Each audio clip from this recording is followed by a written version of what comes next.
Dokie. Excellent.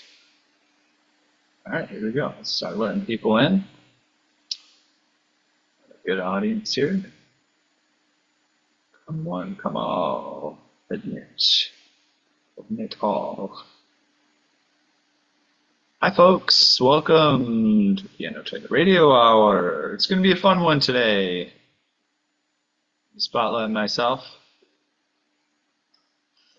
So I'm going to make my introductions very quick today because we've got some archival things to show you, not on that have not ever been seen before, and they're recently archival, and I will explain momentarily. But we want to make sure and sort of get our introductions out of the way so that we can jump right into the program. Thank you all for having your presence here and showing up. It's a pleasure to see you here. As always, we appreciate so much you sharing your time with us today. This is Piano Tech Radio Hour, and you might be seeing us out on social medias, Facebook or YouTube. If so, keep an eye out on the chats. We'll put a link that will allow you to join us on this Zoom call if you happen to be viewing us live. And let me explain the program. This is Piano Tech Radio Hour. We gather here every Saturday to meet with and learn from the most fascinating and knowledgeable folks in the piano world, including manufacturers, rebuilders, musicians, makers of other instruments, and of course, piano techs. Our mutual goal is to become better at our craft, to help each other, and to create an ever more musical world together. Piano Tech Radio Hour is brought to you by Piano Technicians Masterclasses, an online learning resource that brings you cutting-edge instruction from piano industry masters without leaving your home. You can find out more at pianotechniciansmasterclass.com. You can subscribe to this program, Piano Tech Radio Hour, for just $16 a month. You get direct access to each week's private Zoom call, as well as the archival recordings of over 200 episodes. That's over 4 years of content in our member area. You can join Piano Tech Radio Hour by going to bit.ly/joinptrh, bit.ly/joinptrh.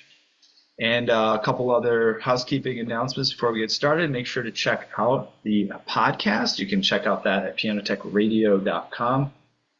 We've been on a little bit of pause of releasing content, but we'll be starting that up again soon, and we've got a lot of stuff to bring out that's really fun. So keep an eye out on the podcast. Make sure you're subscribed at pianotechradio.com. Check out our Substack, which is our blog, and that's been turning out to be pretty cool recently. We'll go into our archival masterclass content where we teach on the highest levels, and we'll create a little blog post with some of the content so you can get some useful, valuable information for free, but also get a sneak peek into what's there. We often include photos, and from the actual masterclass, you can get an inside look. And if you want to subscribe or see more of that content, you can do so. And that's at Substack, pianotechniciansmasterclass.substack.com. Follow us on all major social media. We got at Piano Technicians Masterclass or Piano Tech Masterclass, Facebook, Instagram, LinkedIn, Twitter. We have a link tree, linktree/Piano Tech Masterclass. And of course, again, we're going to put a link in the chat for those of you out on the social medias watching the live stream. If you're going to watch anyway, might as well hop in the Zoom call and engage with everybody else that's here, make it a big fun party. What I'd like to do right now is give a brief introduction to what this program is going to be about, and then we're going to dive right in. And we're going to be talking about the Green Music Center. So basically, back in June, I've probably mentioned it a few times here in passing, I visited California. I lived in the San Francisco, Palo Alto area for about a month. And as it happens, one of the friends of the show, a good friend of the show, Larry Lovell, happens to live relatively close, about an hour and a half north of there.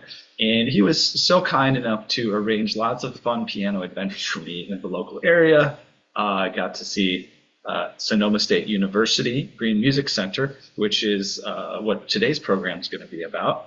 But also like cool stuff like Skywalker Sound, where George Lucas, created this really cool studio out in the mountains in the middle of nowhere. We got to see Callahan Piano, where they do lots of wonderful rebuilding projects for many years, one of the best rebuilders in the country, if not the world, as well as DC Piano, a piano dealer, as well as reference recordings out there on the Pacific Ocean in Pacifica, beautiful town as well, talking about recording engineering. So today we were supposed to have a piano player guest, and Jacob Carlson, he couldn't make it last minute. So I had this archival content from my visits with Larry, and I decided to put it together and edit and share that with you today. Perfect timing, exactly what I had it on hand for. So that's what we're going to do today. I'm going to show you basically a tour of the Green Music Center hosted by Larry, as well as Common, who's kind of the stage manager. I might get his exact title wrong over there. And really interesting stuff, just to kind of see how a really beautiful hall is created and managed, and all the cool stuff that goes on there, as the way they interact with the university. And it's not just like your typical university music hall. They have lots of huge acts that come through there. So it's kind of a really interesting space where some big time stuff happens. I have a quick bio for the Green Music Center, since there isn't one in the content, and then I'll just start sharing the videos. Green Music Center at Sonoma State University in Rohnert Park, California. It's a premier performing arts complex known for its world-class acoustics and diverse programming.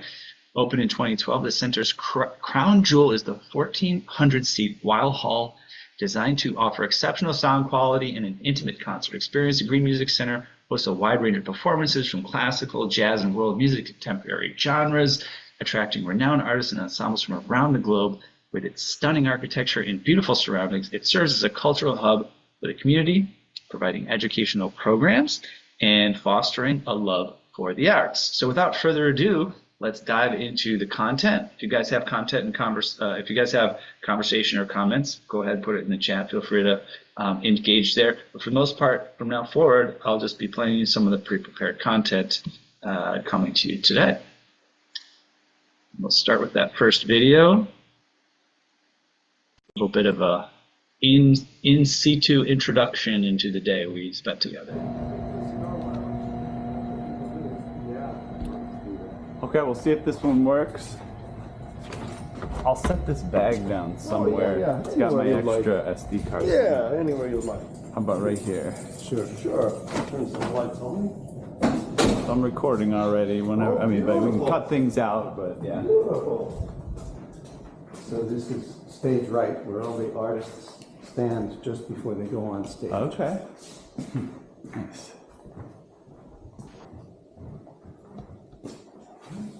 I'll give you a little background on Common while we're waiting. He was a student here from the time he was 18 years old. He came here from Bulgaria. Oh, wow. Couldn't speak a word of English. Okay. He got a scholarship as a music student here, Okay. piano performance student. Okay. And he graduated from here, and then he started working here as a janitor. Wow. And has worked his way up to be the director of production here. Very cool. Oh, what a story. Yeah, I came from a conservatory training. It was kind of a semi-Russian kind of training in Sofia, Bulgaria. And at the time, I thought it would be, my future would be playing with orchestras and playing with choirs and things like that. Mm-hmm. And the world changed. Actually, Napster, the file sharing, in my opinion, is what, because I worked in the recording studio, kind of changed stuff for everybody. Yeah. Because little studios, I was in a little studio, I wasn't like in Paramount or anything like that. Little studios got paid by all the people that wanted to make an album. Right. But with the file sharing, a lot of people saw no incentive to make albums because your music would be shared and given away, so you couldn't sell it. There's no point of making a CD if your fans, if one person buys Right. it, everybody shared it. Right. Right. So that kind of killed little studios and the incentive to make albums, and a lot of studios just went bankrupt. Yeah. Yeah, these models just change so drastically all of a sudden. So anywho, so then I said, well, I still want to stay in the production end of things, but instead of in front of the follow spot, maybe behind the follow spot. So stayed in technical stuff, and now we do video and things. Awesome. Well, this is beautiful. The seats are very unique. This concert hall is almost identical to the Seiji Ozawa Concert Hall at Tanglewood in Massachusetts. Oh, really? It was done by the same architects. And it's almost an exact replica, except this one is 1/3 larger than the Seiji Ozawa Hall. Oh, interesting.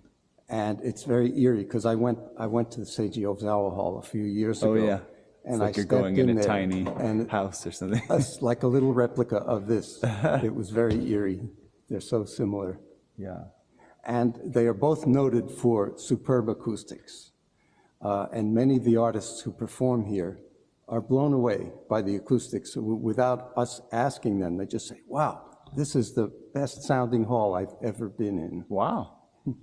Right now it's at its deadest acoustical setting because we have all the window treatments deployed, which is okay. absorbing a lot of the sound, a lot of curtains. Oh, yeah. With those things raised up, it's really very reverberant. Mm-hmm.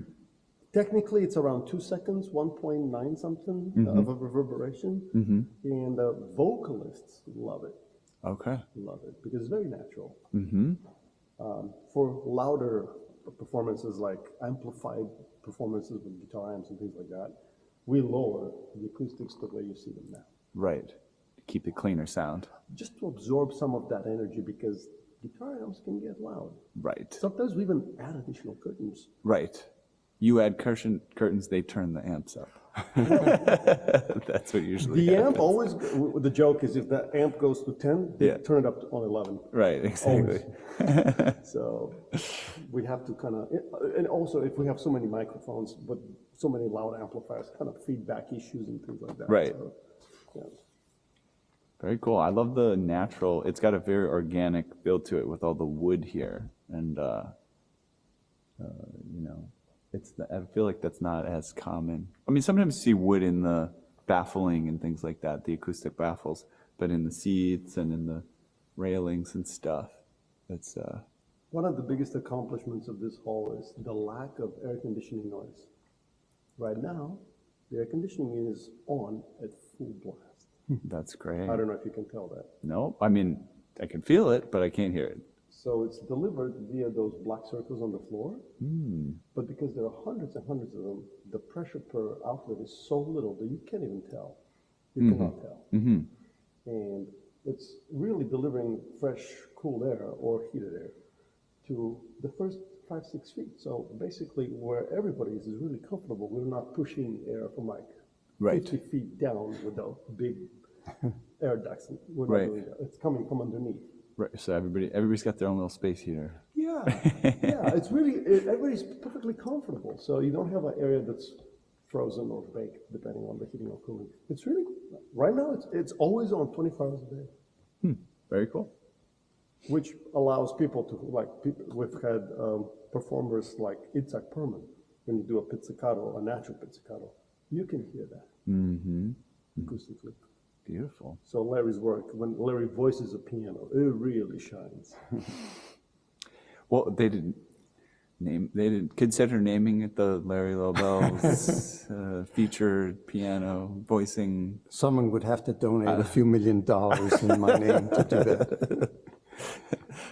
But that's awesome. Ethan, that rear wall is an accordion door that folds out to the sides and opens up to a huge amphitheater in the back. Wow. Yeah, I feel like I remember you mentioning that. That's also fascinating. Patterned after the Seiji Ozawa Hall. Oh, really? They have that too. Yeah.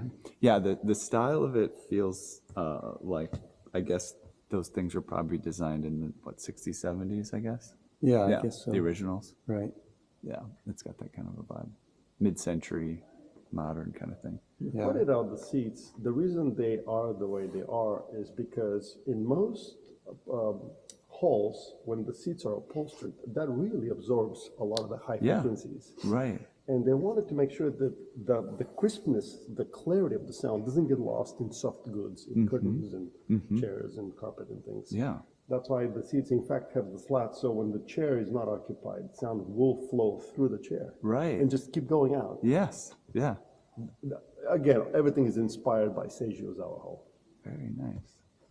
They made improvements. We've added a lobby.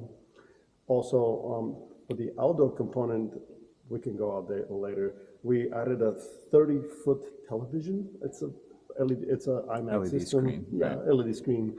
And we have a camera package. So for the summer concerts, you really can see in great detail solos and singers and things. It's a very enjoyable place to be. I prefer sitting out there. You see more. You do? Well, yeah, you get a better view because you can see the screen. Yeah. Right. Unless you're in the first 3-4 rows, Yeah. you see better there. You see better But there. these are, they're very expensive seats. So, Yeah.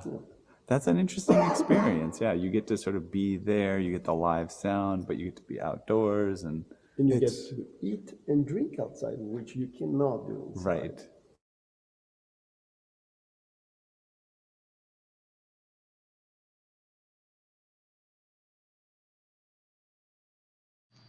Switching to the next video, one moment.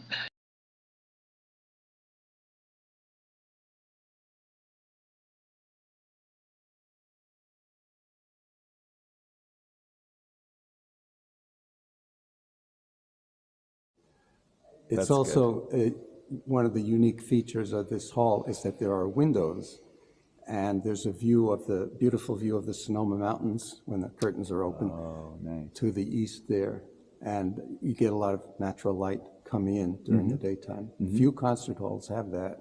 Have natural light. windows. Oh yeah. That's one thing that I was thinking when you mentioned the curtains. I was like, yeah, I don't get see that much. No. And it also probably affects the climate. Like it's hard to have windows in the hall and affect the climate control and stuff like that. And most are located in urban areas where there would be street noise coming in. Right. And we're surrounded by mountains here. Right. That's cool. The daylight for more popular performances creates challenges with like projection. Okay. Because we're fighting the brightest light bulb in the universe, the sun. Right. So we're trying to like project a nice image, and it's nice and sunny here. And that's why they have that giant projector up there, which is a recent addition. They've been progressively adding larger and more powerful projectors. Okay. It's very, very powerful to fight the sun. Yeah.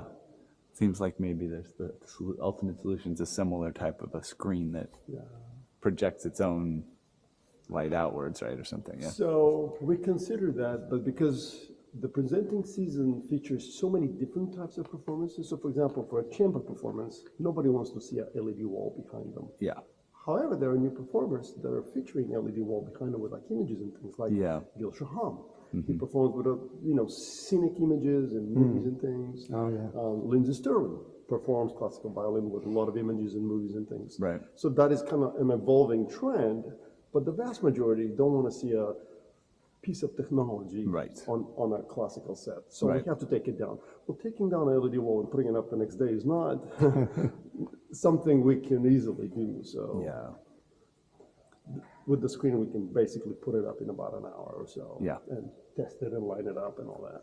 So they have to accommodate the desires of a lot of different varied groups and the requirements. Right. When it comes to the audio, another example of that is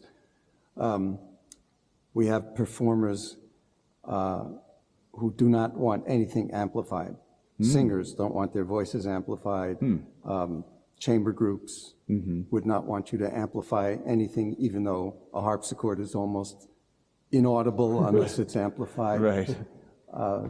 And they've had to come up with creative ways of dealing with that too. Oh, okay. So can you tell him about the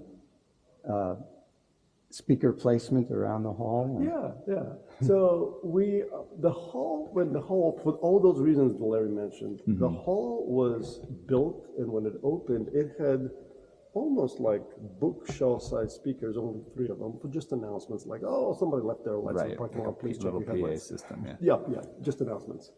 Well, very quickly we discovered that the presenting season featured things that really needed an actual sound system, because with the little speakers, you can't have Diana Ross or Tony Bennett with little bookshelf speakers. Right. So we ended up having a blind selection. We lined up, I think, every notable manufacturer, like maybe 5 or 6 of them, on a truss with a cloth in front of it, so nobody's influenced by brands. And we selected L Acoustic. It's a French manufacturer. For its clarity and softness. So it's featured throughout the US and throughout the world. They're very well known for their soft sound, even at high SPL levels, very kind on your ears, very buttery sound. And there are 9 on each side, and this is the latest in technology.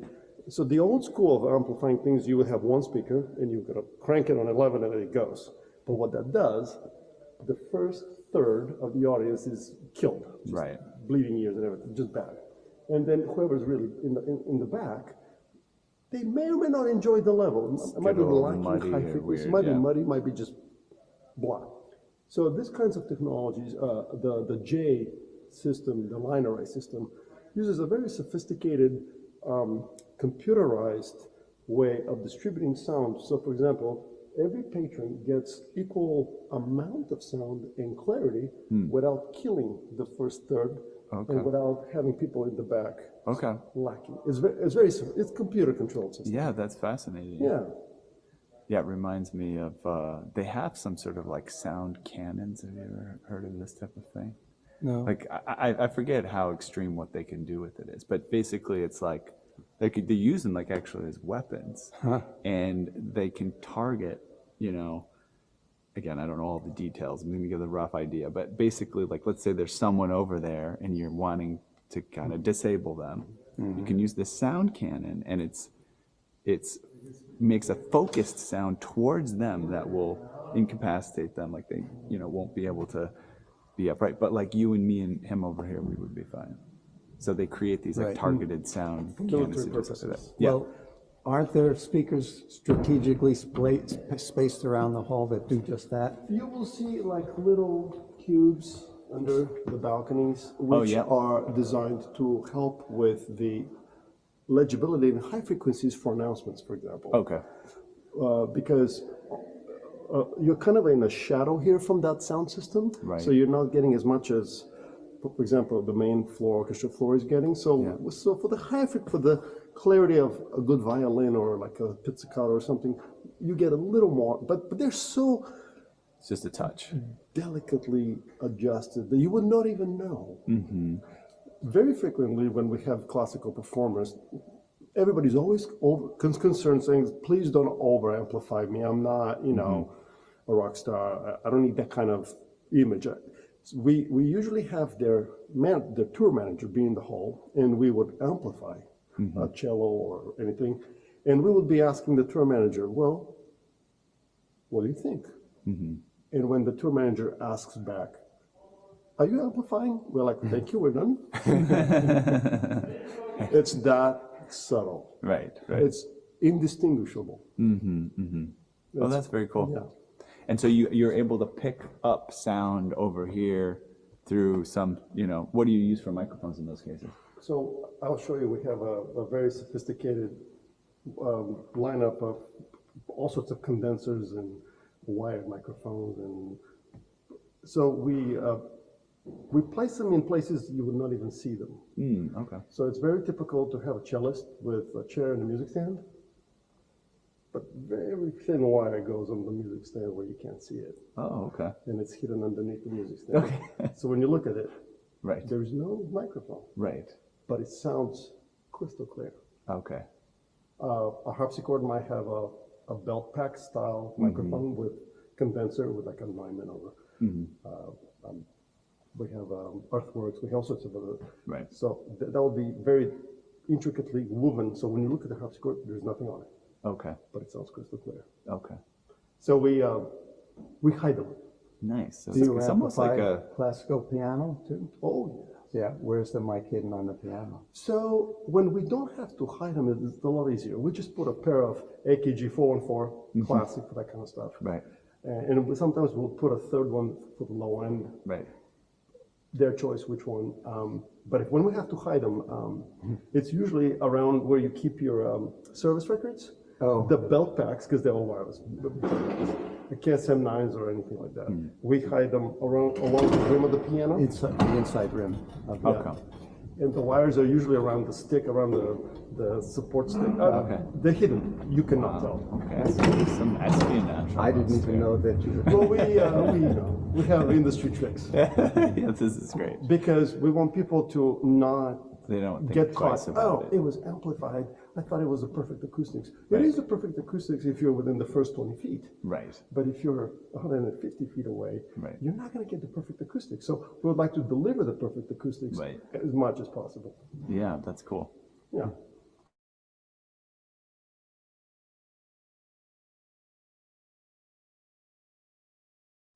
I can show you the microphones if we have Yeah, a sure. whole line array of that.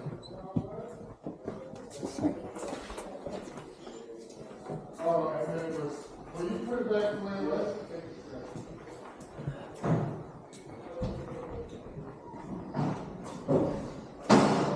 So, starting with like, you know, the 414s, here they kind of go in various sections.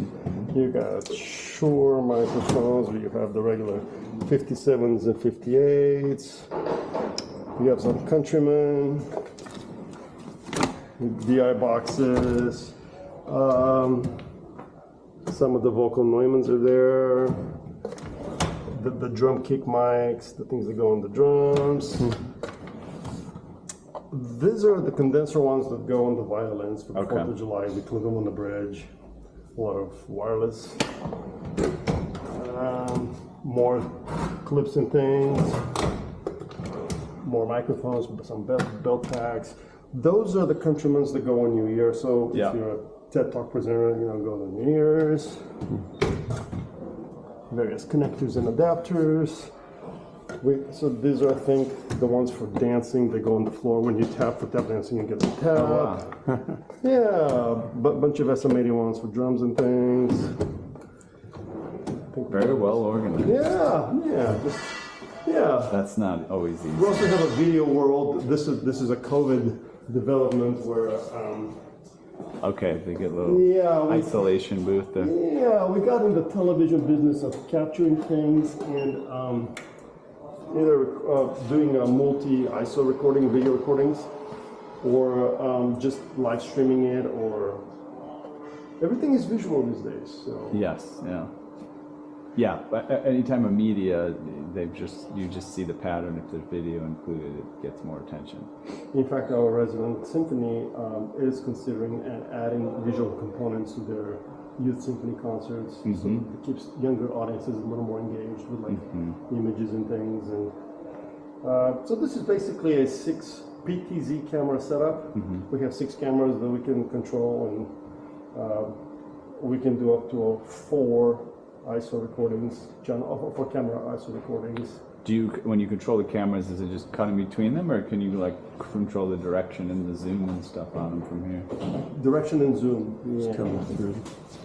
Hello, gentlemen.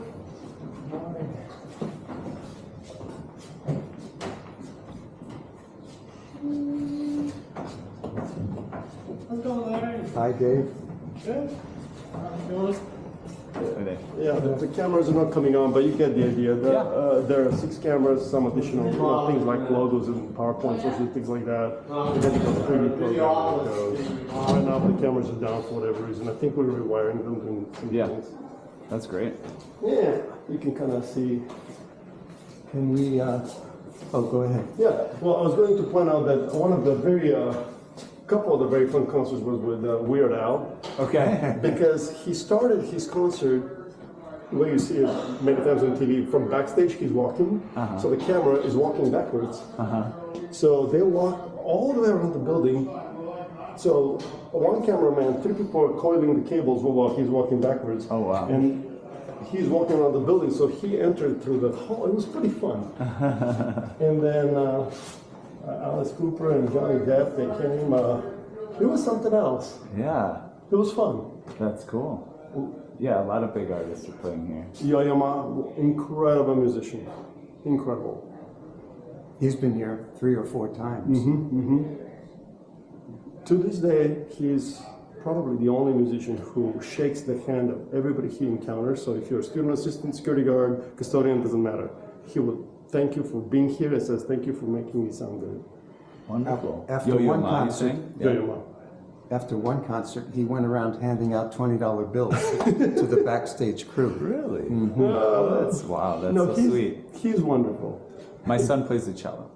Ah, Yeah, we actually went and picked up a cello in San Jose so we could practice while we're still here. Nice. It's a beautiful instrument. It's cool. I always thought, before, it was just incidental somehow we came upon the cello, but I always thought I might like to take up the cello. Yeah. And I get to a little bit. We got a bigger one too, and I get to, I can play the basics. A good friend of mine that I used to be in a trio with her from the conservatory in Bulgaria. For many years, she was on the Celine Dion gig in Vegas, the residency, and she eventually transitioned from an acoustic cello to one of those hollow cellos that, is it a Yamaha that has like a hollow instrument but has a plug-in? So it looks like an outline of a cello. Oh, I've seen those, yeah. And it has a pickup plug-in. Yeah. It's not acoustic, so you need to pick. Yes. But it's kind of cool, you're playing this hollow cello. Yes, it's yeah, like I've a seen robot those. cello. Yeah, those are amazing. Yeah. So she did that for like 5-6 years. Nice. Yeah, so you can see we've had comedians, we've had country artists. How often are there shows here that are open to the public? There is something almost every day. Wow. It's not always a show. It could be a rehearsal. It could be a conference. Could be anything. That's cool. Good news out of it. But the lights are on almost every day. Here's an array of more artists who have performed here since the very beginning. The opening was in 2012. Yeah. Dave Koz, Luke Skywalker, John Batiste, another great story. So we had him probably a couple months before he got on the Stephen Colbert show. Oh, really? What a talented band! What a talented musician! He played so beautifully that after his concert, he went to sign autographs in the lobby. They ended up playing for another 45 minutes in the lobby and doing like a choo-choo train with the audience. It was spectacular. So fun. That's awesome. Herbie Hancock. We have his Fazioli concert band. Oh, really? The concert hall bought it from him. Oh my God. And he's played here on it several times. Wow.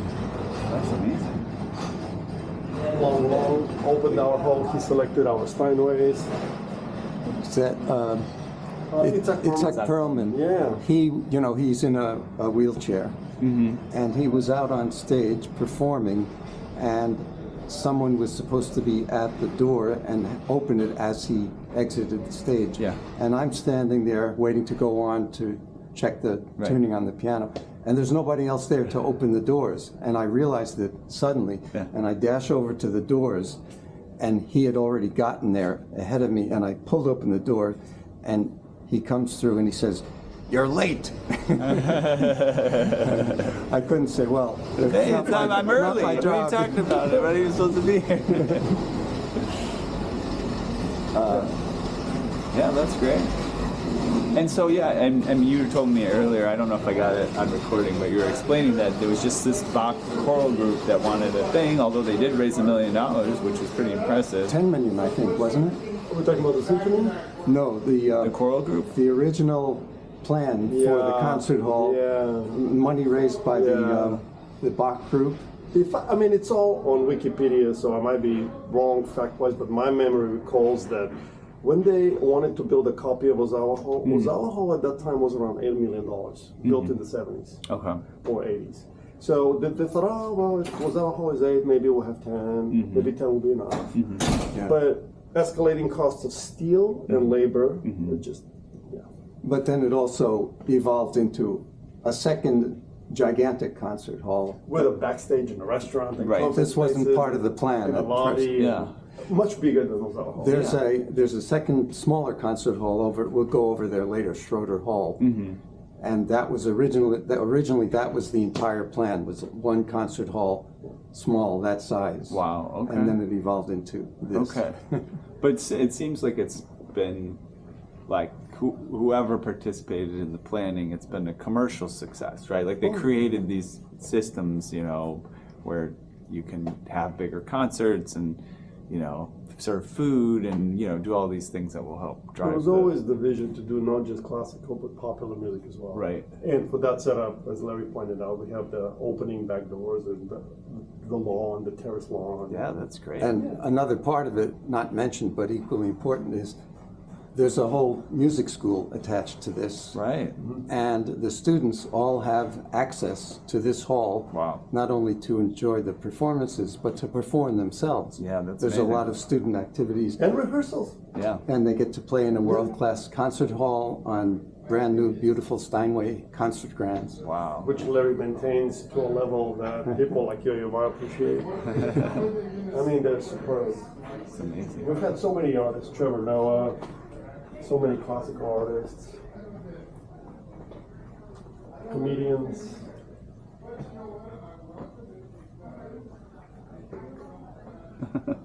All I can think of is the guy who sat in the piano who wasn't supposed to. Oh, yeah. Oh, well, you know.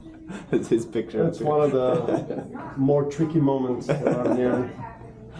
Infamous. Yeah. Very cool. This is the artist's green room.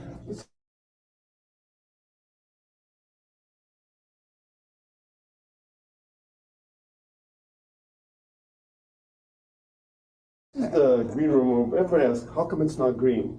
Well, green is not a good color. Right. So we don't. And this is where the symphony musicians gather before Okay. they go on stage. Nice. Very, very cozy. Got a little So take this is your. where the musicians kind of hang out, and we have a feed off the stage. We call it the commercial-free channel. And we even used to have actual cable TV. Funny story about that. Back in 2013, we had a couple concerts with the San Francisco Symphony. And the local football team, 49ers, San Francisco 49ers, were playing. And they were doing very well. We couldn't get the musicians from here to go on stage because some crucial play of fourth quarter, and we're like,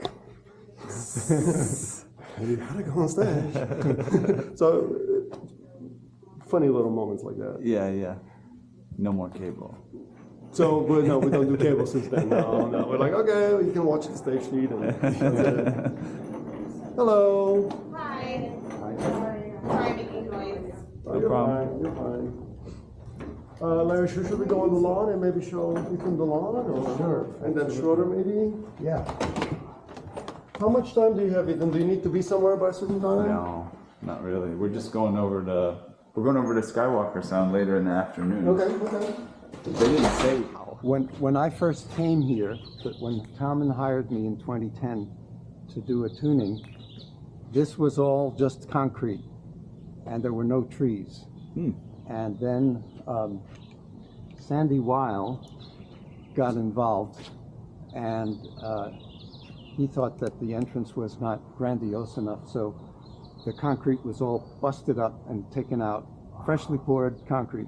They just tore it all up and put in these beautiful it is nice, marble floors, and he had the olive trees imported and planted here. Wow. That's I'd like to meet this Sandy Weil. Sounds like an ambitious person. Got a little something fell on you. They were the couple that largely were responsible for supporting Carnegie Hall for 30 years. Really? He was the president of the board of directors at Carnegie Hall. Okay. There's a Weil Hall in New York too. Yes, Yeah, okay. yeah. More of that. I didn't put them together, but Yeah. now I Yeah, understand. St. Sanford Weil. Yeah. And his wife, Joan, is the president, was, maybe still is, the president of the Alvin Ailey Dance Company. Okay. I think as a former dancer herself, I think that was her passion. And she did that for many years. Yeah, that's a great company out of New York, right? Yeah, probably the biggest dance company in the world, maybe. I'm not sure. So you can get the idea. We put a bunch of tables and chairs, and Yeah. people can enjoy the big LED wall. And we have a sound system cleverly kind of hidden behind those banners there. Oh, okay. Yeah, same idea. J line array, low volume for the people here, very high volume for the people up there. But your ears are not being killed here, so it's very, very enjoyable. Yeah. Other things that we do that really make the concerts even more enjoyable. In today's world, there are a lot of dietary limitations to people's diet, so we try to have all sorts of things to make people more comfortable. But in reality, it's difficult to have all the array of things, so we Right. just allow people to bring the food that they're comfortable Okay. eating. Right. it's impossible to have all the gluten-free and the this Right. and that, the dairy-free and the, Right. just impossible. Right. So, So you have food that people can purchase, but also Absolutely. they can bring it. You don't, Absolutely. because sometimes you tell, oh, you can't bring your Exactly. own. But yeah. people can buy the food here. We sell the alcohol because we're required by the ABC laws to monitor. So we put like bracelets and things. Sure. How many drinks people can have. Right. But we just allow people to bring their picnic baskets, and that's just a Sonoma County thing. Just bring your cheeses and your crackers and your yeah. salamis or whatever, and Yeah. enjoy the. Yeah, Amazing. it's really enjoyable. Yeah, we have Ravinia by us in Chicago. Which I've is been to similar. one concert. Yeah. I loved it. Yeah, that's cool. I love the restaurant there. I love everything. Yeah. When I was out of high, I think it was when I was fresh out of high school, or maybe one of my junior or senior year. I worked in like a friend of mine's uncle ran the coffee Yeah. stands there, Uh-huh, and I uh-huh. had a job, making Yeah. the coffee, yeah. coffee stands. I also enjoyed in that same area. Are you from Chicago? I lived in Chicago for many years, and I'm around there right now. Yeah. Millennium Park. Love Millennium Park with the overhead Yes. speakers, with the Yes. symphony and all that for the 4th of July. Love that. Yeah, Millennium Park's pretty amazing. They do a 4th of July big fireworks celebration here, too. Nice. The symphony performs medleys of patriotic tunes, Mhm. and then they have this huge fireworks display. That's a tradition here every year. That's awesome. Yeah, so that is the big door there. You can kind of see how it's like a ballroom style, like the panels kind of slide on each Yep. side, and then you have this giant Yep. opening, and you can of course see the artist from your table. You can see the stage. You can, yeah, Oh yeah, but it's a lot more enjoyable to see the details of Right. this thing. And, exactly. yeah. So And- this whole the hall is called Wild Hall as well here. Wild Concert Hall, yeah. Okay. And then we have the little Schroeder Hall, which is right there, named after the Peanut character. Really? Oh yeah.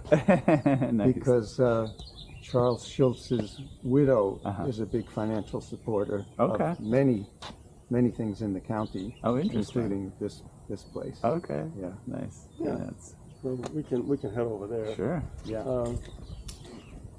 And Larry maintains all the pianos here and there, and we're very lucky and blessed to have Larry. Well, I am very lucky and blessed that Common gave me such an amazing job. Late in my career, I was just a field technician Uh-huh. with no distinguished past, and he hired me here, and I've gotten to work in one of the great concert halls of Yeah. the world and tune for some of the most famous artists.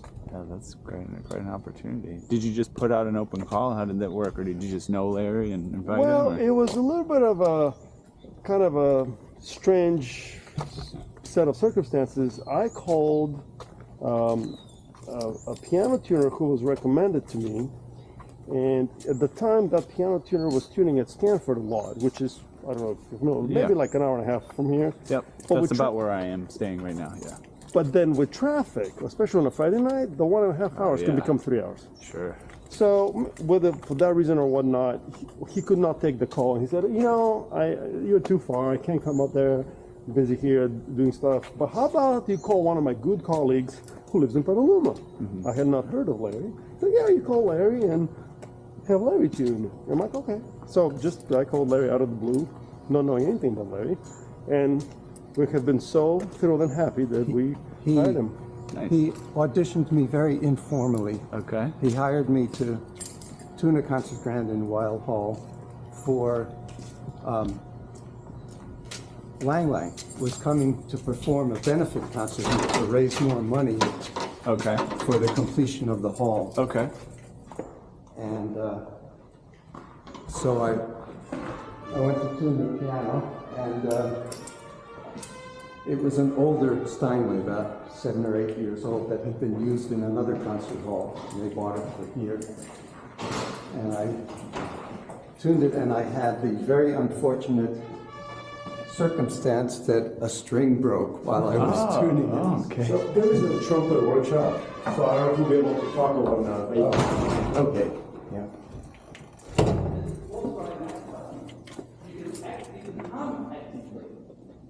But I'm not certainly going to what they call bell self-movement, or sometimes you get clicks, so I call throat articulation, articulation of the throat.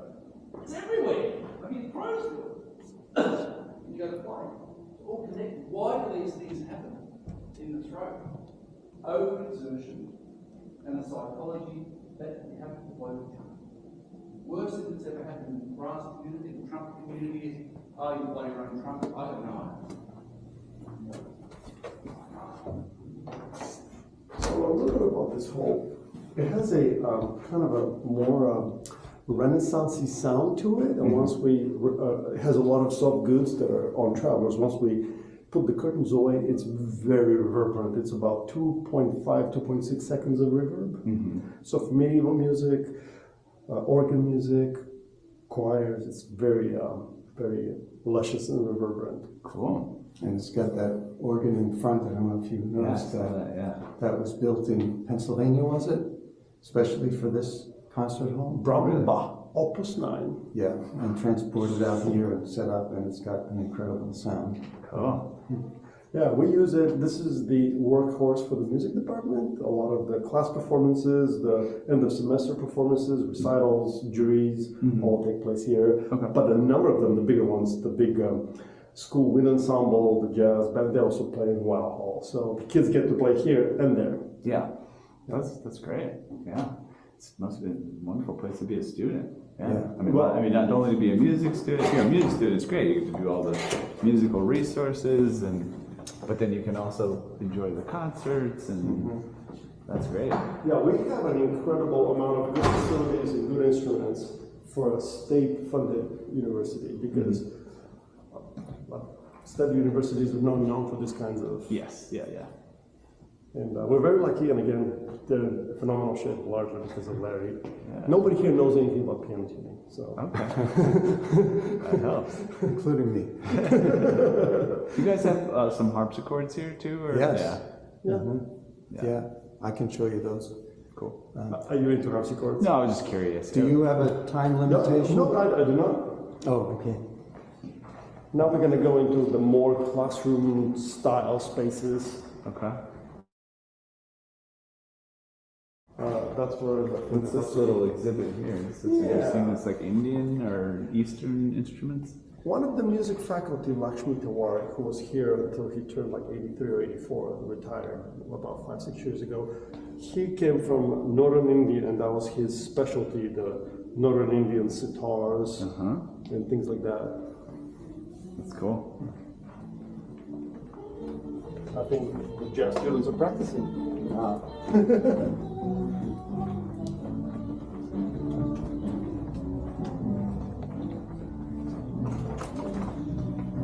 Yeah, Larry has revived so many harpsichords to usable condition. They were not in good shape when Larry found them. Excellent. So once we put them up, and then we kind of wave hands to the motion sensor. Right. So we've got 2 harpsichords back in the corner there. They're kind of hidden and covered and inaccessible, but Let me move these cards. they are. Yeah, you don't have to take anything out. Okay. But I was They just get- curious. That's They all. get used a fair amount That's great. by different groups that come in here. Lots of times, early music groups that came in would rent a harpsichord. There's a harpsichord maker in the East Bay, John Phillips, and he rents them out. And at great cost, the concert hall would have to rent harpsichords to accommodate the music groups. Okay. Charge like $1,000, $1,500. Sometimes more. Yeah. Yeah. So we had an offer from someone who lives locally to donate a harpsichord here. So I Okay. went out to check it out. And it was built from a kit, from a Zuckerman harpsichord kit, but it was built by a fellow who had apprenticed with a harpsichord maker, and he did a really beautiful job. Okay. So I recommended that they take it as a donation. Okay. And then it needed some work because it hadn't been played or serviced for decades. And we're fortunate to have a professional harpsichord builder in San Francisco, Kevin Fryer, and we took it to him and he refurbished it. And now it can serve for any requirements for an early music group that comes here. They don't have to. We don't have to rent You one don't have to anymore. rent it out, yeah. It'll save you quite a The other bit. one was Hubbard. I don't know if that's the Yeah, right that brand. was built by a faculty member here yeah. back in the 80s, and that's a nice instrument that's still serviceable also. This is, I think, one of the stylists, if I This is recall. a Yamaha. Oh, is that a Yamaha? Okay. This is a 1976 Yamaha CF. Can I play it? Yeah. Hold on to that part. If you just hold it, that's like, hold it at that part. Oh, okay. Is this the right orientation? Oh, it goes both ways? It's a 360. Oh, I So didn't it's know that. capturing all angles at the same time. I did not know that. You know, so like I didn't have to, when you're like, look up there, I didn't have to like change it. It's just, so post-production, Yeah. we can Pick which angle you pick want. which angle you want. Yeah, it's very cool. Wow. I had no idea. Hey, it's in tune. That's pretty good. We know the guy responsible for it. It's hard to keep the piano too. You I know. have a good tuner. Yeah, that sounds great.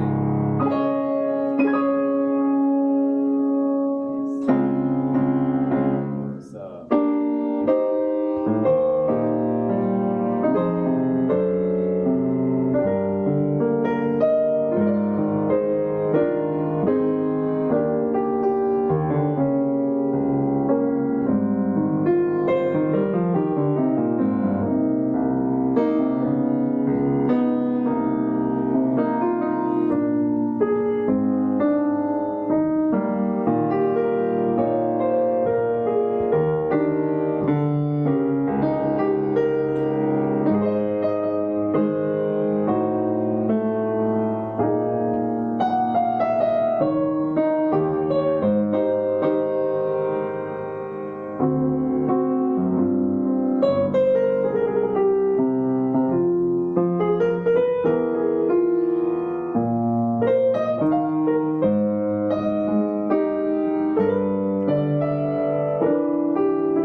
One of my favorite songs. oh, you know that one? Love that song.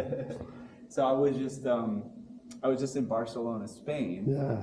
And Chano Dominguez is a. Do you know Chano Dominguez? No. He's a flamenco jazz pianist. Okay. And he's Grammy nominated. Became a friend of mine through piano tuning, and then I was there visiting him, and he did me the honor. I went and visited him at his house, and went to his recording studio. Yeah. And we like hit on the recorder, and like did and he would play the drum. He was playing the drums with me, and I was playing the piano. But I was trying. I had not rehearsed at all, but he said I could record something in his studio. Yeah. So I was trying to record that song, Yeah. but I was so out of practice. And then he would be like, you should try these changes, you should try these changes. So anyways, ever since then I've been working it up a little bit. Yeah. So now it's kind of almost. And I love your version of it. Yeah, this is all, this part, the changes here was all I really remember from when he showed me, because he was doing all these cool changes. And so right here,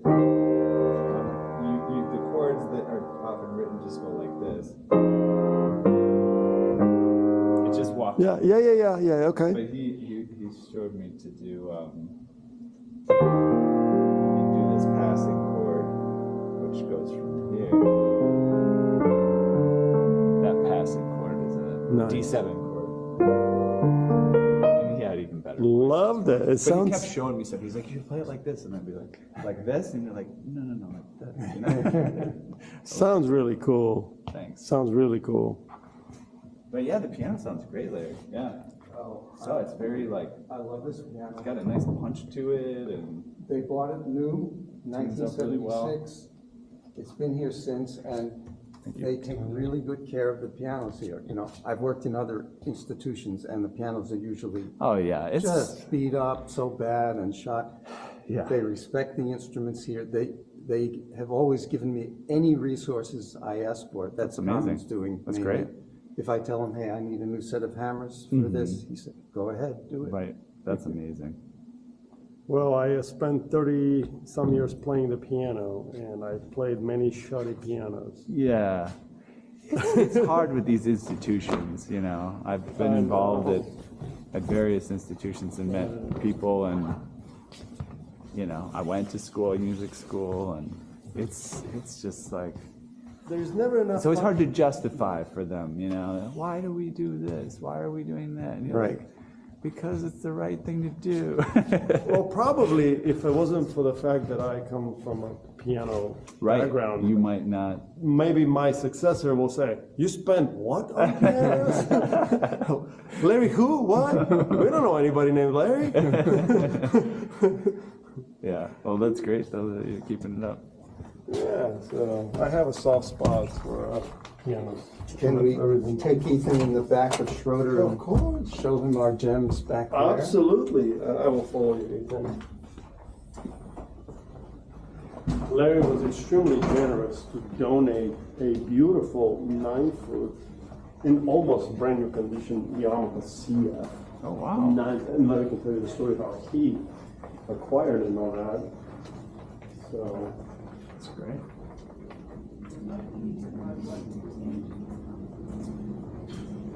Well, we'll make a brief stop here. This is a 1911 Steinway D. It's locked up. Yeah. That's fine. We don't need to see the inside, but Yeah. I just wanted to tell you the story of it. Yeah. There's a professor of piano here, Marilyn Thompson, who's been teaching here for 40 plus years. And she knows pianos, you know, she has her preferences. And she discovered this piano in a private home. And she implored the university to buy it. Okay. And it was a wreck, it wasn't playable. And they bought it for, I don't know, $6,000 or $8,000. This was 40 years ago. Sure.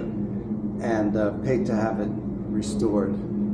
And it served well for many, many years, but it got beat up and needed restoration again. So when I first came here, it was in a deplorable condition.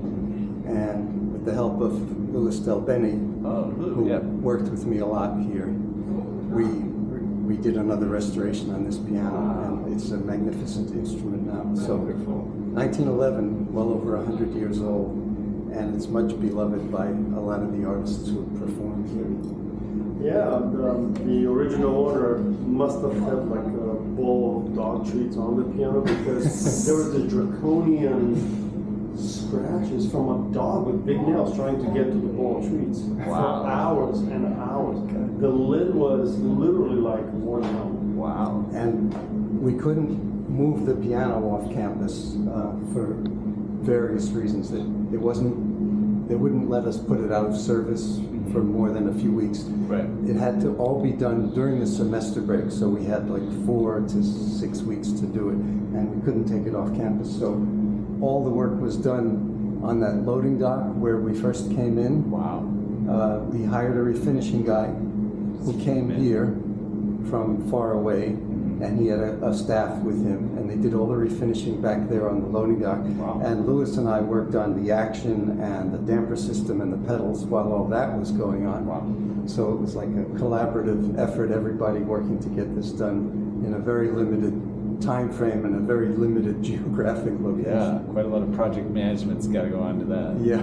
You know what voicing really entails and how tricky it can be, Sure. and how damaging it can be if done improperly. Improperly, yeah. We've been very lucky because Larry's the only one from everybody we've ever used that has been able to voice it evenly. Everybody else like, oh. Right. Thank you. That's amazing. Yeah. Yeah. Yeah, that last one, the voicing was wonderful.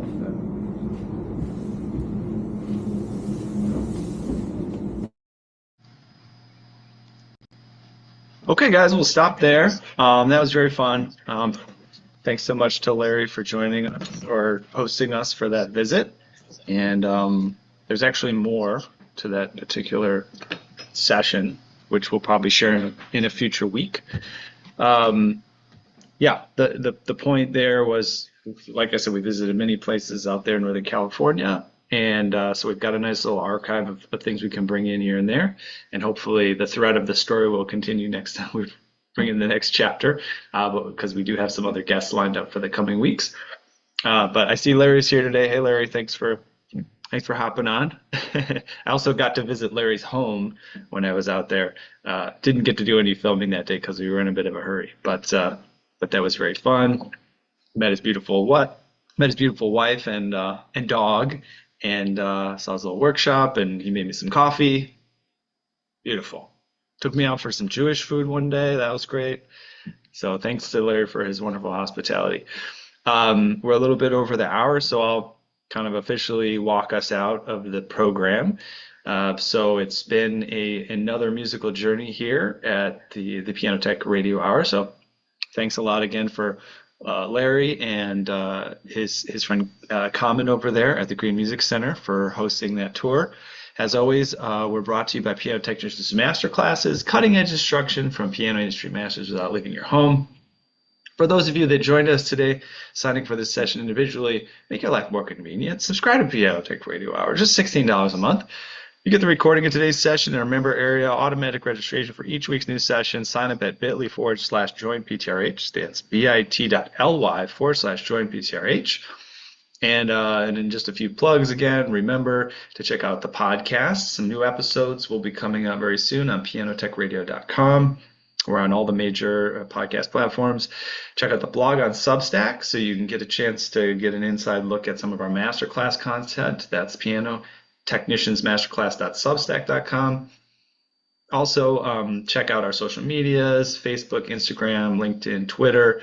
Our link tree shows all of those links at linktree/Piano Tech Masterclass.